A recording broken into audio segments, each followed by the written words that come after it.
तो हमें भी शर्म न्यौछावर के प्रति और उनके समर्पण भाव के प्रति अपने गौरवान्वित महसूस करते हैं, क्योंकि उनके सम्मान में कहना चाहूंगा कि खुश नसीब होते हैं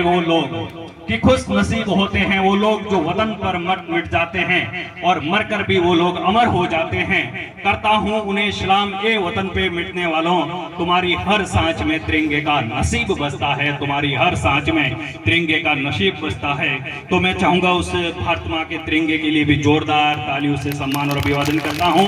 क्योंकि कहना चाहूंगा कि मुझे न तन चाहिए न धन चाहिए, बस अमन से भरा ये वतन चाहिए। और जब तक जिंदा हूं इस मातृभूमि के लिए, और जब मरूं तो मुझे यही तिरंगा कफन चाहिए। और मैं भारतवर्ष का हरदम सम्मान करता हूं, और यहाँ की चंदन सी मिट्टी को मैं नतमस्तक प्रणाम करता हूं। चिंता नहीं है मुझे स्वर्ग जाकर मोक्ष पाने की, तिरंगा हो कफन मेरा, बस दिल में यही अरमान रखता हूं। तमाम उन सैनिकों के लिए मैं चाहूंगा जो देश सेवा पर आज भी देश की सीमा पर अपन सबकी रक्षा कर रहे हैं, तो उन सैनिकों के लिए भी मैं चाहूंगा जोरदार तालियों से सम्मान और अभिवादन कीजिएगा, जो अपना परिवार छोड़ करके आज यहाँ मान लो कि बाड़मेर से लेकर जम्मू कश्मीर तक अपनी सेवा दे रहे हैं। यहाँ की ठंड से 100 गुना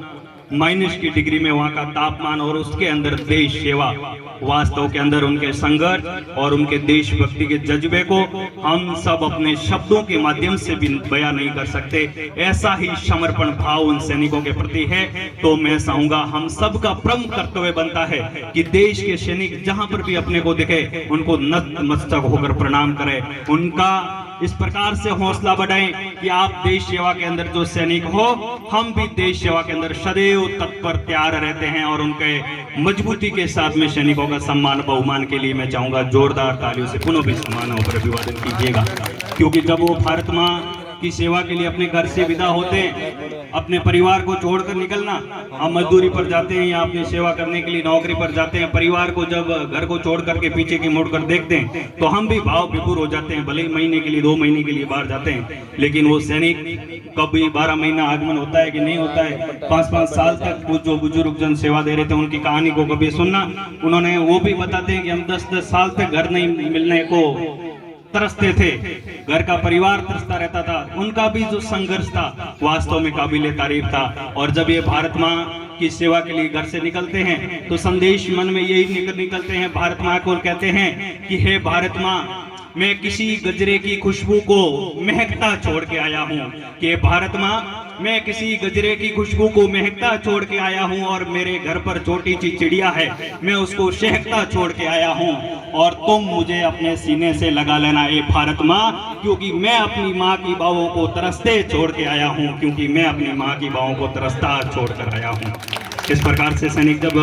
देश सम्मान में जाते हैं, हम सभी सेना, भारतीय सेना का सम्मान अपने शब्दों के माध्यम से करते हैं। आप पधारने वाले मेहमान जनों का भी हम सम्मान और अभिवादन राजस्थान की परंपरा के अनुसार पधारने वाले मेहमान जनों का साफा पहना करके और उनका दुपट्टा भेंट करके सम्मान और बहुमान करेंगे, क्योंकि